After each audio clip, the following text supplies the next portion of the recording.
Hello, Hofstra fans, and welcome to the first WB Mason Coaches Report of the 2021 Hofstra women's soccer season. My name is Rachel Vogel, and I'm joined today, of course, by the head women's soccer coach of the Hofstra Pride in his 15th season, Coach Simon Riddiough. Coach, how are you doing today? Yeah, excited. Finally to get our WB Mason report on its way, Rachel.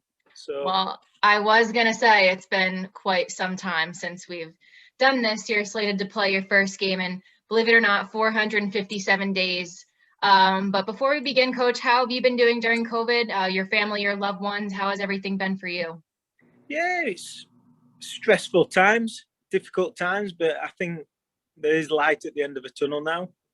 I think we are moving towards some normality, and hopefully within the next couple of months we get a good season through and start preparing for the summer and all that good stuff. So yeah, all's good. Thank you, Rach.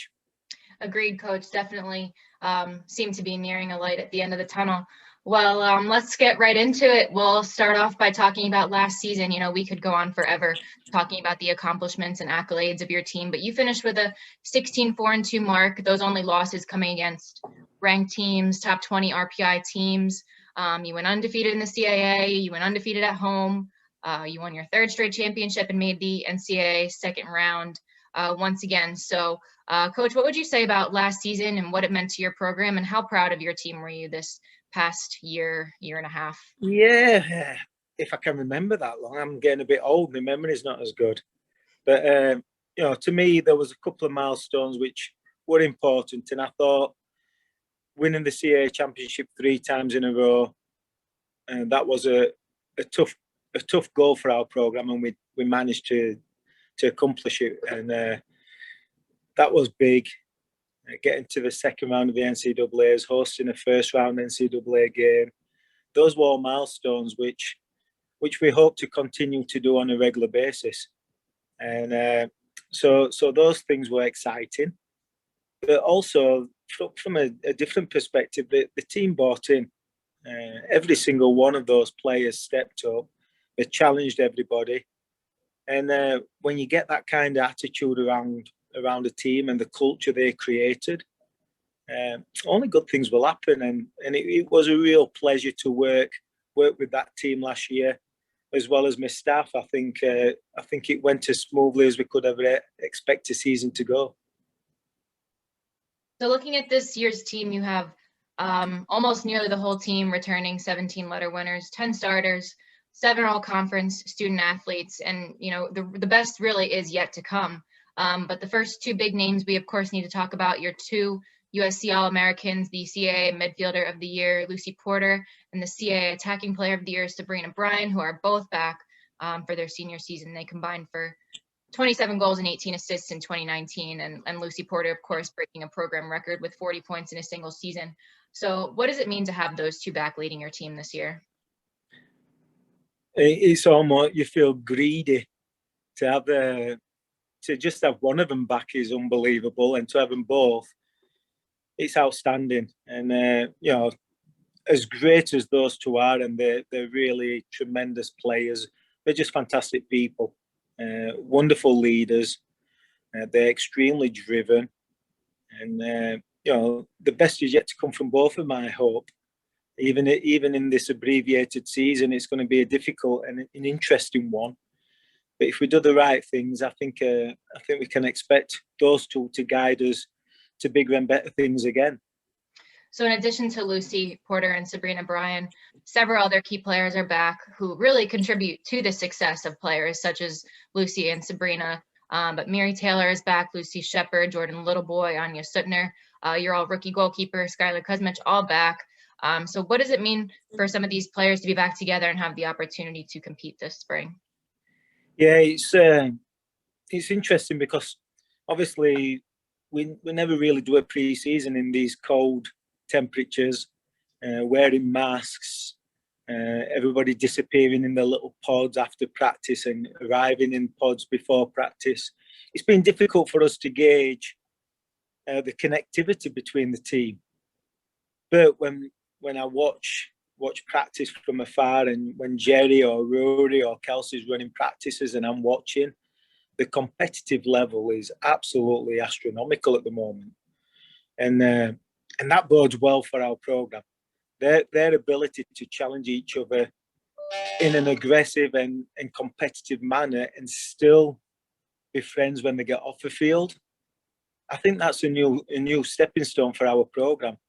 So yeah, excited. We've got a lot of quality players. Lucy Shepherd's been playing really well. Miri Taylor's a beast.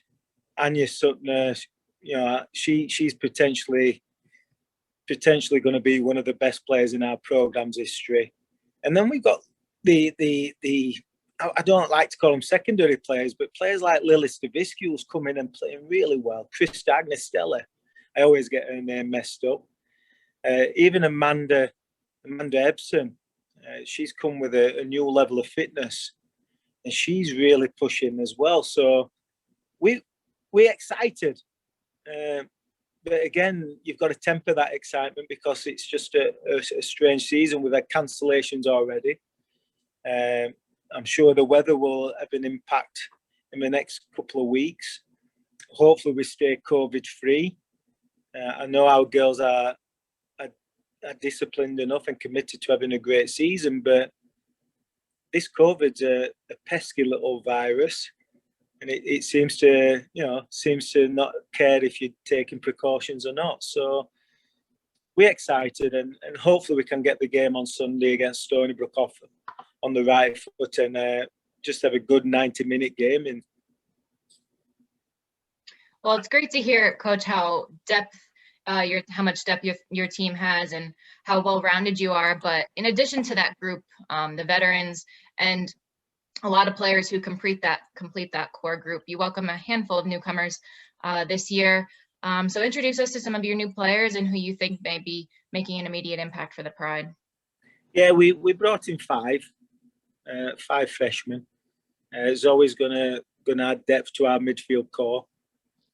Then we've got Kat, our goalkeeper. That's no pun intended. She's called Kat. She's going to challenge Skylar. And between both of them, they're going to really, really challenge each other to get better. And you've already seen it with both of them. Skylar's playing it tremendously well, and it's from the competition that Kat's offering.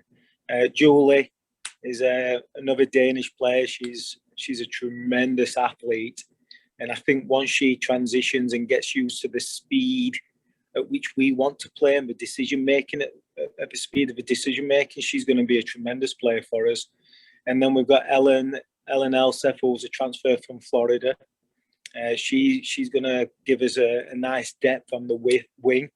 She's going to give Lucy Shepherd and Sabrina Bryan times to break and come back fresher in a game and be even more dynamic. And then we play Louise Hayden.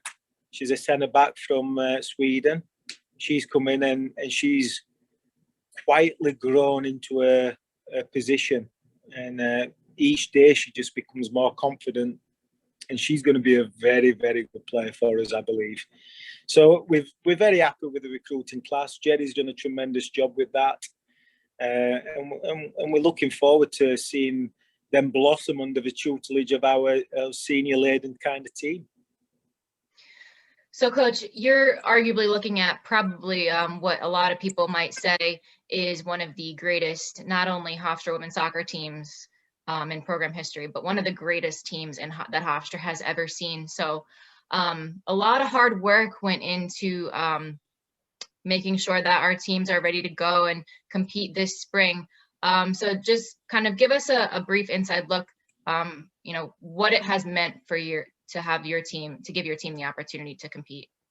Oh, it's been a difficult year, and there's a lot of mental health concerns and sadness and unknowns, and when people like to know what's going on tomorrow, and we haven't had that ability.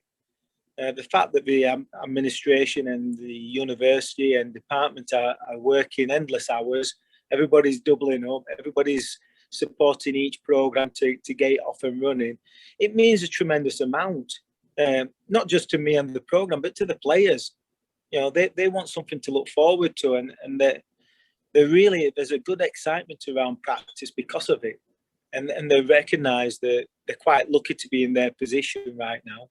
And hopefully they can get a season going and experience what we've experienced in the last couple of years. And yes, from a talent perspective, this is probably our most talented team outside of missing Bella Richards, who was a diamond for us last year. And the last 4 years, she was a tremendous leader. But everybody else has come with a really good focus.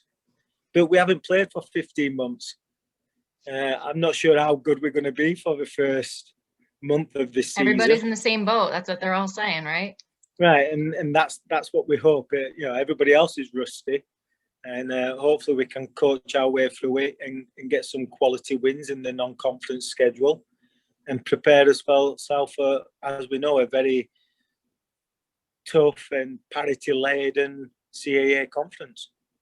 So finally, let's just give a brief inside look to your schedule, obviously subject to change. But right now you are slated for 8 regular season games, 4 non-conference, 4 CAA contests, and 6 of the 8 matches at home. So just give us a brief inside look at what it was like creating that schedule and what went into creating the schedule this spring. Well, there was a couple of mandates initially. Obviously, we wanted to stay somewhat in the tri-state area, just because of the COVID protocols and legislations from the governor. It just made it a lot simpler to recognise what each school needs to do in this area. So that was the first setting of the schedule. Obviously, the conference demands that we have to maybe travel outside of that area. But so that was the first part, and then we were scrambling to find which other schools and which other conferences were willing to play non-conference games. So some schools, we had Rutgers on our schedule at the beginning, and then they went conference only. We had Wagner on the beginning, but they only allowed 1 non-conference game. So we've had about 4 or 5 teams on our schedule, which for whatever reason have finally dropped off it, and it's been frustrating. It's been difficult to manage, but hopefully we'll get through 4 or 5 non-conference games. We're looking to add maybe 1 more, and I think it's going to be fluid throughout the country. We get emails every day from new schools looking for games to play, and I'm sure there's going to be a time where both schools have a date open and we can kind of just rough it. Make it happen. Make it happen if we can. So, if we get through the 8 games, I'll be ecstatic. I think it'll put us in a good place at the end of the season. But as we know, we don't know what to expect at the moment. Well, Coach, you have certainly been doing an excellent job leading this team during such a challenging time. And, we'll catch up again next week following the Stony Brook game. But once again, congratulations on the start of your 2021 season. I know it's been a lot of hard work, but a lot of credit goes out to a lot of people. And we wish you the best of luck on Sunday. And fans, we will miss you at the Hofstra Soccer Stadium this year. But there will be live stats and free live audio and video available via Pride Productions and WRHU. And we hope that you tune in on Sunday morning at 11 a.m. Eastern for all those watching abroad. But Coach, thank you very much for taking the time to catch up with me today. And we wish you the best of luck on Sunday and this entire season. Thanks, Rach. And it always takes a village, and we've got a very good one at Hofstra. So very happy about everything. All right. Absolutely, Coach. And once again, that was head women's soccer coach Simon Riddiough, and you've been watching the W. Mason Coaches Report on GoHofstra.com. Bye.